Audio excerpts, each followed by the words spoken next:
بسم اللہ الرحمن الرحیم۔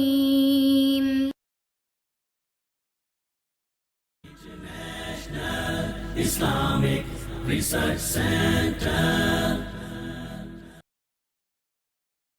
محترم سامعین و ناظرین، آج ہم آپ کے سامنے لے کر حاضر ہوئے ہیں ایک صحابی رسول کا سوال اور محبوب کائنات صلی اللہ علیہ وسلم کا بہت ہی پیارا جواب۔ آئیے سیکھتے ہیں۔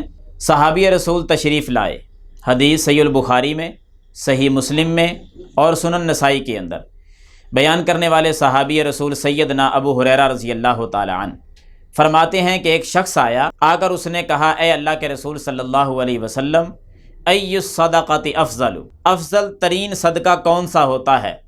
امام کائنات صلی اللہ علیہ وسلم نے بڑا خوبصورت جواب دیا اور 4 چیزیں بیان فرمائیں کہ یہ 4 چیزیں اگر موجود ہوں تو وہ صدقہ افضل ترین صدقہ ہوگا اس آدمی کا۔ وہ 4 چیزیں کون سی ہیں؟ آئیے سن لیں اور اپنی زندگی کے اندر ان کو لے آئیں اور بہترین صدقہ جو ہے وہ ہمارے ہاتھوں سے ہوگا۔ کون سی 4 چیزیں؟ فرمایا، اے پوچھنے والے کہ افضل ترین صدقہ کون سا ہے؟ نمبر 1، ان تصدق وانت صحیح شحیح تأمل العیش وتخشى الفقر۔ نمبر 1 کہ جب تو صدقہ کرے تو اس حال میں کرے کہ تو تندرست ہو۔ نمبر 2، اس حال میں صدقہ کرے کہ تیرے اندر مال کی تڑپ ہو، مال کی خواہش ہو، تو مال حاصل کرنے کا خواہش مند ہو۔ اور تیسرے نمبر پر فرمایا کہ زندگی کی امید بھی ہو، زندگی کی تو امید رکھتا ہو، اس حال میں تو صدقہ کرے۔ اور چوتھے نمبر پہ فرمایا کہ وَتَخْشَى الْفَقْرَ، فقر کا ڈر بھی ہو، غریبی کا ڈر ہو کہ مال ختم ہو جائے گا۔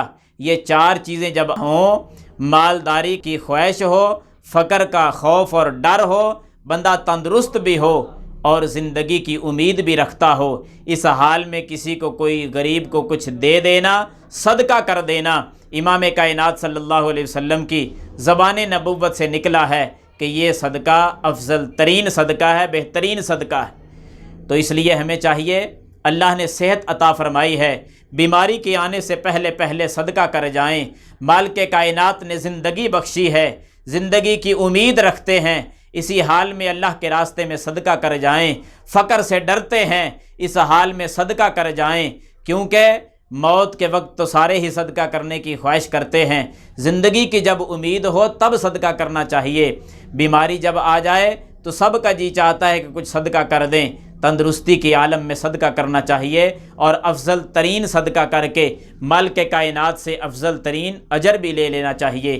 اللہ سے دعا ہے کہ اللہ مجھے اور آپ کو اس حدیث پر عمل کرنے کی توفیق عطا فرمائے، آمین یا رب العالمین۔